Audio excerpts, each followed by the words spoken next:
तो विषय है एक दावे का। और ये दावा किसी वास्तुशास्त्री ने किया है। उनका कहना है कि पूर्व दिशा में मानिक गाड़ने से उस घर में पैदा होने वाले बच्चे की कुंडली में सूर्य जो है वो मेष राशि का या उच्च का अपने आप ही आ जाता है। अब ये चमत्कार कैसे होता है, इसके पीछे का जरा सा है ना, हम लॉजिक समझते हैं। वैसे अगर मैं दावा करूं कि पिछले 15 से 20 साल की मेरी वास्तुशास्त्र के यात्रा में या जर्नी में या प्रैक्टिस में मैंने भी सैकड़ों गर्भवती महिलाओं के घर में वास्तु किया है। और उनके घर की पूर्व दिशा को छोड़कर बाकी सभी दिशाओं में माणिक रत्न गड़वाकर मैंने उस बच्चे की कुंडली में सूर्य को उच्च का कर दिया है या सूर्य को बहुत ही ताकतवर कर दिया है। तो इसमें कोई अचरज की बात नहीं होनी चाहिए। इसके पीछे बस एक ही कारण है और वो भी कॉमन सेंस है। सूर्य जब ताकतवर होता है तो ज्योतिष में उसको कहा जाता है कि सूर्य जो है वो उच्च का है। और ये उच्च का सूर्य तभी होता है जब वो 14 अप्रैल से लेके 15 मई तक मेष राशि में होता है। और ये जब मेष राशि में होता है तब इसे उच्च का कहा जाता है।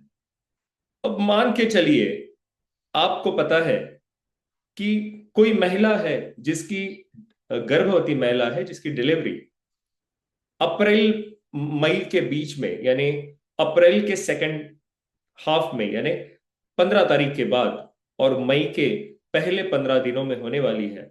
तो उस घर में आप पूरब नहीं, किसी भी दिशा में अगर आप मानिक गाड़ दोगे तब भी उस बच्चे की होरोस्कोप में सूर्य उच्च का ही आने वाला है।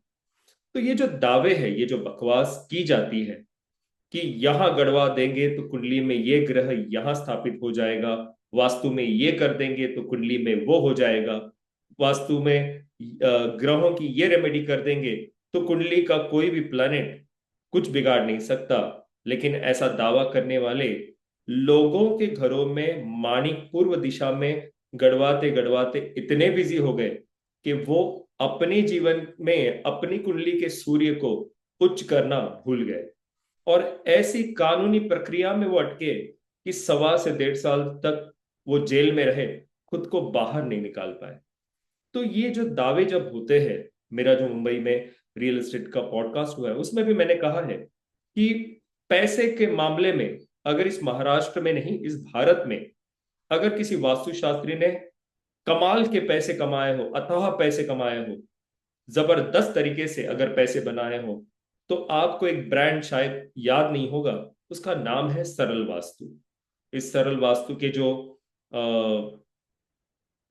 सर्वे सर्वा थे, जो निर्माता थे, जो कर्ता धर्ता थे, चंद्रशेखर गुरुजी, जिनका सीजी परिवार था, उनकी मेरे ख्याल से लॉकडाउन या लॉकडाउन के बाद